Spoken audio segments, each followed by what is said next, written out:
Babına babası ya. Babına babası.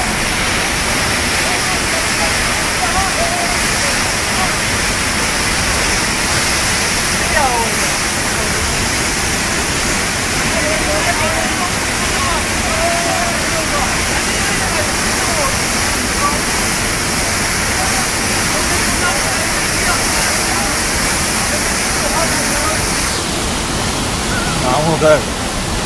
Vamos ver.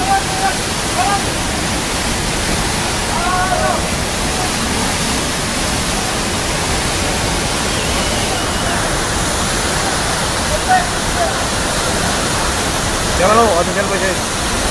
Pues que vaya a leer a su güey, ya si se güey. Pues, Evet, evet.